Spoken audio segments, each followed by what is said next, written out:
Živjo, spet jaz, Srebrusta tukaj. Tokrat dobrodošli v čisto nov kotiček mojega doma. Kot vidite, sem si za ozadje zbrala malo drugačno postavitev. Verjetno lahko že na podlagi tega ugotovite, o čem bo danes govora. Tako je, o igračah. Na pretekle videe sem dobila kar nekaj vprašanj v zvezi z igračami, ki sem jih imela v ozadju, tako da sem se odločila posneti kar par videov, s katerimi vam bom lahko odgovorila na vsa vaša vprašanja, pa vam te igrače upam, da čim bolj predstavlja. Z velikim veseljem vam torej predstavljam svojo novo serijo na kanalu. Govora bo seveda o naravnih igračah. Čast mi je pa deliti z vami tudi novico, da se je za sodelovanje odločila Staša iz spletne trgovine Solemio.si. Tako da, če boste imeli kakršnokoli vprašanje, bi želeli videti katerikoli od izdelkov iz spletne trgovine Solemio.si, mi napišite spodaj v komentar. Jaz se bom pa potrudila čim bolj preizkusiti, pa vam seveda predstaviti ta izdelek. Danes sem se odločila za predstavitev podjetja Grims. Od njih imam kar nekaj igrač. Imam tole Mavrico, ki jo vidite v ozadju, potem tele polkroge, kot tem gor stojijo, tele prijateljčke, 12 jih je, pašejo zraven k Mavrici. In pa krogle. Krogel pride sicer 6 v kompletu, mi smo eno že uspešno zgubili. Tele živalce so pod enega drugega izvajalca, ki ga bom pa predstavila v eni od prihodnjih epizod. Mavrice smo dobili za novoletno darilo lansko leto. Ja, se pravi, bil svetovid star 10 mesecev. Moram reči, da takrat mu še ni bila glih aktualna, je v glavnem bolj podiral to, kar sem videla s temno vidom postavila. Potem po enem letu nekje, od takrat je tudi deklarirana, je pa postala malo bolj zanimiva, sploh v smislu konstrukcij, kjer se recimo žogice okoli peljejo. Zdaj načine, na katere se igramo z njimi, bom preložila na koncu videa, tako da pogledajte video do konca. Če vas zanima več o naravni igri in naravnih igračah, ste na pravi poti. Prvi korak ste naredili s tem, da ste kliknili na ta video, drugi je pa to, da pritisnete tisti gumb, naroči se pa zvonček zraven, tako da ne boste zamudili nobene od prihodnjih epizod. Tele žogice so naš dom prišle nekje februarja, se pravi okoli prvega rojstnega dne, svetovidu jih je poslala Staša. Moram reči, da tele so pa res zlata vredne. Z njimi se je igral že od začetka, najdu je 101 način, kako se igrati z njimi, in tudi zdaj pri 16 mesecih, še malo več, se še vedno čisto enako kvalitetno igra, mogoče še na 10 novih načinov. Tako da tele toplo priporočam že na samem začetku. To bi bilo moje priporočilo za neko tako prvo igračo, bom rekel. Polkroge mi je za namen tega videa poslala Staša. Predvsem jih zaenkrat uporabljamo v smislu razširitve možnosti za igro z samo Mavrico. Najrajši jih imam takole postavljeno, da imajo kotičke, živalice, kjer jih lahko skrijem, kjer se mali svetovid igra, tako da sem tudi zelo zadovoljna.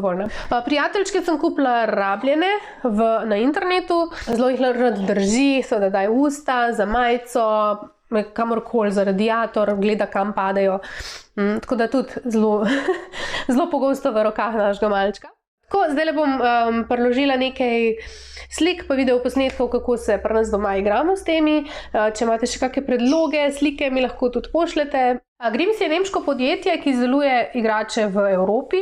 Podjetje Grims sem se odločila podpreti iz večjih razlogov, in sicer imajo kar nekaj pozitivnih praks, katerim sledijo, med drugim o pravičnem zaposlovanju. Tako v tovarnah v Bosni, kot tudi v Nemčiji, kjer delajo, se trudijo imeti res dobre pogoje za svoje zaposlene, kar je redko danes, se mi zdi.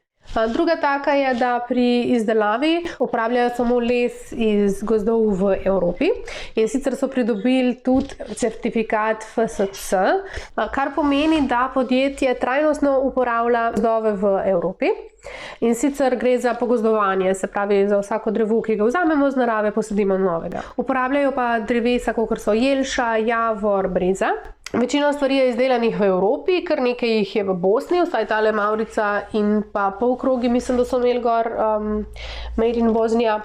Dokončane so pa igrače v Nemčiji. Vse so ročno žagane, ročno brušene in ročno barvane. Tako da dejansko, ko potipate zadevo, recimo tale polkrog je fino hrapavo, tako da ne drsi tako zelo, kot bi mogoče kakšne druge. Občutek je, kot da ni dokončan, kot da ni unga laka gor.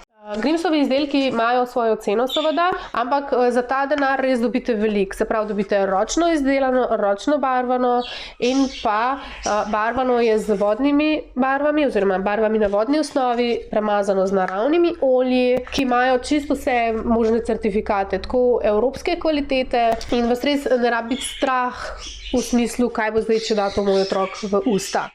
Tudi samo vzdrževanje vseh teh igračk je čisto enostavno, načeloma se jih ne potaplja v vodo, ampak se jih samo z vlažno krpico obriše, potem se jih pa samo na zraku posuši. Nič ne dajemo na radiatorje, na kakršnekoli grelce, niti ni treba premazovati z nobenimi olji. Lahko pa, no, če se vi zaradi tega boljš počutite, če se vam zdi, da igrača postane taka suha, no, lahko vedno les premažete s kakšnim lalnenim oljem. Imate milijon možnosti, kako se lahko igrate z otroki, ali pa če se otroci sami igrajo, ali pa konec koncev sami vi starši. Res gre za odprte igrače. To mi je tudi všeč, da ni tistega enega pravega načina, enega in edinega, na katerega se zadevo lahko uporablja, kakor kakšna, ne vem, utikanka. Pač ja, tisti dal zdaj not in kaj zdaj s tem. Tisti je zanimiv mogoče 2 meseca, tole je pa zanimiv 10 letja, če mene vprašate. Grims navdihuje v glavnem valdorfska pedagogika, nekatere stvari pa črpajo tudi iz Montessori vzgoje. Zdaj, če vas zanima, lahko naredim posebej video o valdorfskih Montessori pristopih ali pa celo serijo o pedagoških pristopih, to mi napišite v komentarje spodaj. To bi bilo za danes to, jaz upam, da vam je bil video všeč, Jaz upam, da vam je bil video všeč, če vam je bil, dajte stisniti prst gor. Vesela bom, če se odločite me podpreti, pa stisnete gumb, naroči se pa zvonček zraven, pa seveda, če podelite tale video naprej. Mi se pa vidimo kmalu.